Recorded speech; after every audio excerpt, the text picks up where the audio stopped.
మరి ఆయన అంటాడు 14 ఏళ్ళు ముఖ్యమంత్రిగానే పరిపాలన చేసినా నాకు ఎంతో ఎక్స్పీరియన్స్ ఉందని చెప్పి. ఎందుకుందా అధ్యక్ష ఎక్స్పీరియన్స్ ఎవరికి అర్థం కాదు. కొట్టుకునేదానికి తప్ప ఎందుకు తరంగా ఎందుకు సరిపోదు.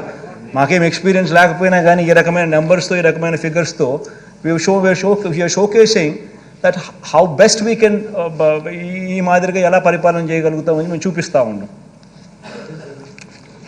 అధ్యక్ష, నిజాలు ఇలా ఉంటే అధ్యక్ష, మన ప్రభుత్వం మీరు గమనించినట్టయితే అధ్యక్ష, ఆ 5 సంవత్సరాల పీరియడ్లో మన ప్రభుత్వం 2,91,000 కోట్లు మనం అప్పు చేస్తే ఈ 2,91,000 కోట్ల అప్పును వాడు 13 లక్షల కోట్లు అంటాడు, వాడు 10 లక్షల కోట్లు అంటాడు. ఇష్టం వాళ్ళ ఇష్టం ఏదైతే అది దాన్ని చెప్పుకుంటూ పోతా ఉన్నాడు అధ్యక్ష. అధ్యక్ష, ఈ 14 ఏళ్ళు సీఎంగా అధ్యక్ష తాను చేసింది ఏమిటనంటే అధ్యక్ష, చంద్రబాబు నాయుడు గారు సీఎంగా 14 సంవత్సరాలు ఉన్నా కూడా తాను చేసింది ఏమిటి అధ్యక్ష, కుటుంబాలకు ఏమీ చేయలేదు. ఏ ఒక్క కుటుంబానికి కూడా పలాని మంచి తాను చేయగలిగినాడు, పలానా మంచి తాను చేసినాడు అని ఎక్కడా కూడా చెప్పుకునే పరిస్థితి లేదు అధ్యక్ష. అధ్యక్ష, నేను ఈ మధ్యకాలంలోనే నా లాస్ట్ 2 స్పీచ్లలో కూడా చెప్తా ఉన్నా, ప్రతి ఇంటికి వెళ్ళమని చెప్తా ఉన్నా, ప్రతి ఇంటికి వెళ్ళి అడగమని చెప్తా ఉన్నా, 10 సంవత్సరాల బ్యాంక్ అకౌంట్ తీసుకోమని చెప్తా ఉన్నా.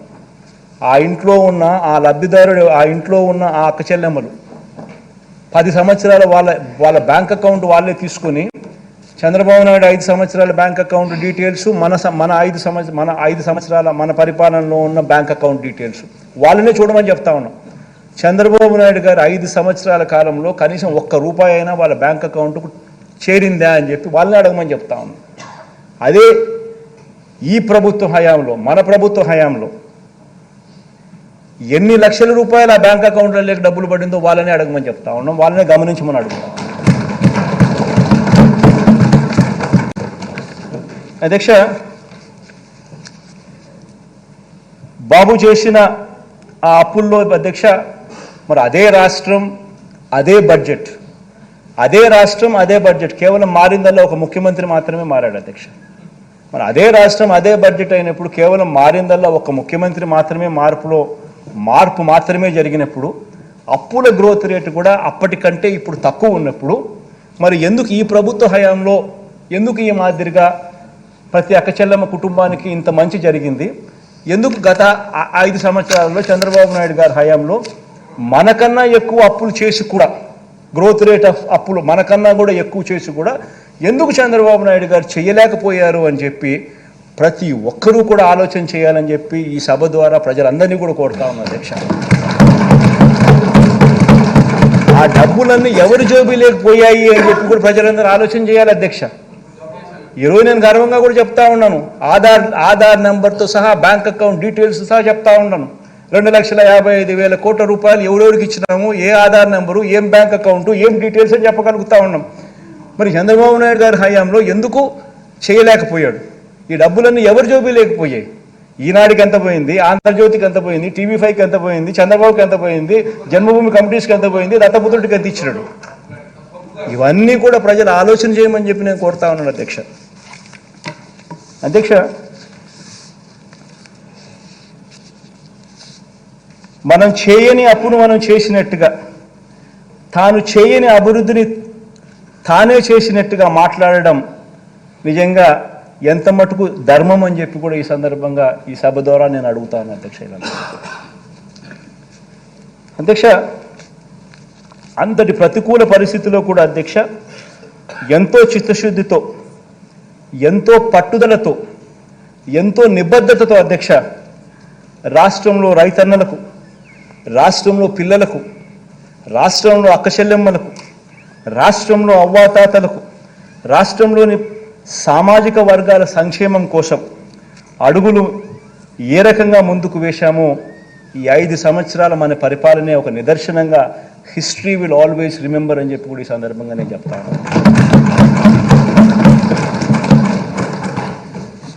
అధ్యక్ష, ఇవన్నీ నిజాలే అయిన అధ్యక్ష, ఇవన్నీ కూడా నిజాలే అయిన అధ్యక్ష,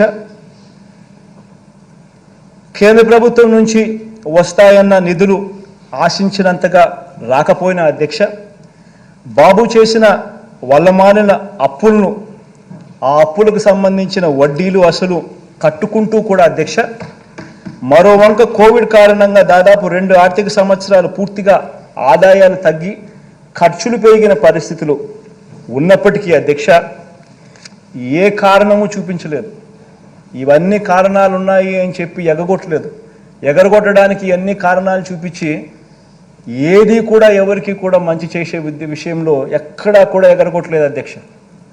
ఎన్ని కారణాలున్నా కూడా, ఎన్ని ఇబ్బందులున్నా కూడా, ఎన్ని అవస్థలున్నా కూడా ప్రతి పేదవాడి ముఖంలో చిరునవ్వును చూడాలనే ఈ ప్రభుత్వం అడుగులు ముందుకు వేసింది అని చెప్పి చెప్పడానికి గర్వపడతాను. ఇచ్చిన ప్రతి మాట అధ్యక్ష నిలబెట్టుకుంటూ ఏకంగా 99% హామీలను మేనిఫెస్టోలో చెప్పినటువన్నీ కూడా అమలు చేసి ప్రతి మేనిఫెస్టోను కూడా ప్రతి ఇంటికి తీసుకొని పోయేదాన్ని చూపిస్తూ ఈరోజు ఆశీస్సులు అందుకుంటా ఉన్న ప్రభుత్వం మనది మాత్రమే అని చెప్పడానికి కూడా గర్వపడతాను అధ్యక్ష. కాబట్టి అధ్యక్ష ఇంటింటి ఆర్థిక వ్యవస్థను మనం మార్చగలిగాం. పేద కుటుంబాలకు వీలైనంత అండగా నిలబడగలిగాం. పేదలకు అందించే ప్రతి రూపాయిని కూడా అధ్యక్ష వారి తలరాతను మార్చే విధంగా, వారి భవిష్యత్తును మార్చే విధంగా, వారి పిల్లలు పేదరికం నుంచి బయటకు వచ్చే విధంగా ప్రతి రూపాయిని కూడా అధ్యక్ష బాధ్యతతో ఖర్చు పెడుతూ, బాధ్యతతో వాళ్ళకి ఇస్తూ హ్యూమన్ క్యాపిటల్ను మీద పెట్టుబడిగా పెడతా వచ్చినాం అధ్యక్ష. మీరే ఆలోచించండి అధ్యక్ష, మీరే ఆలోచన చేయమని అడుగుతాను. ఇక్కడ ఉన్న వాళ్ళందరినీ కూడా ఆలోచన చేయమని అడుగుతా ఉన్నాను. ప్రజలందరూ కూడా దీన్ని చూస్తా ఉన్న ప్రజలందరూ కూడా ఆలోచన చేయమని కోరుతా ఉన్నా. ఏ ప్రభుత్వం అయినా కూడా 5 సంవత్సరాల పాలన చేసి 5 సంవత్సరాలలో ప్రజలకు చెడు చేసిందని కానీ, మంచి చేయలేదని కానీ, మేనిఫెస్టోలో ఇచ్చిన వాగ్దానాలు అమలు చేయలేదని కానీ ప్రతిపక్షం నమ్మితే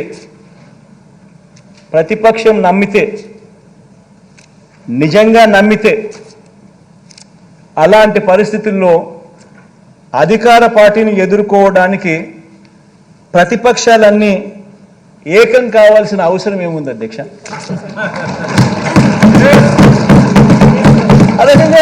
అధ్యక్ష నేను ఏకం కావాల్సిన అవసరం ఏముంది అధ్యక్ష? ఎట్లాగో గాలికి ఎగిరిపోతారు. ఏకం కావాల్సిన అవసరం ఏముంది అధ్యక్ష? ఇంతేనా అధ్యక్ష? జాతీయ పార్టీతో కూడా ప్రత్యక్షంగా ఒకరితోనూ, పరోక్షంగా మరొకరితోనూ, జాతీయ పార్టీలతో కూడా అధ్యక్ష అవగాహన కుదుర్చుకొని కుట్రలతో పరువు దక్కించుకోవాల్సిన పరిస్థితిలో ఈరోజు మన ప్రతిపక్షం ఉందంటే దాని అర్థం ఏమిటి అధ్యక్ష? ఆలోచన చేయమని అడుగుతా ఉన్నా. ఇంతమందిని ఏకం చేసి ఇన్ని కుట్రలు పన్ని, ఇన్ని ఈనాడు, ఆంధ్రజ్యోతి, TV5 ఇంతమంది, ఇన్ని పార్టీలు, ఇన్ని కుట్రలు, ఇన్ని కుతంత్రాలు, ఇన్ని పొత్తులు. ఆ పక్క చూస్తే అర్జునుడు ఒకడు. ఆలోచన చేయమని అడుగుతాను అధ్యక్ష. ప్రతిపక్షం బలపడలేదు అధ్యక్ష. అభివృద్ధి చేసిన అధికార పార్టీకి తిరుగు లేదు అధ్యక్ష. దీని అర్థం ఇదే అధ్యక్ష, దీని అర్థం ఇదే. అందుకనే ఇవన్నీ జరుగుతూ ఉన్నాయి అధ్యక్ష. ప్రజల్లో వారు లేరు కాబట్టి ప్రతిపక్షం కుట్రలను, పొత్తులను ఆశ్రయించింది అధ్యక్ష. పొత్తులతో పాటు అబద్ధాలని, మోసాల్ని కూడా నిజంగా ఆశ్రయించడం అన్నిటికన్నా దారుణం అధ్యక్ష.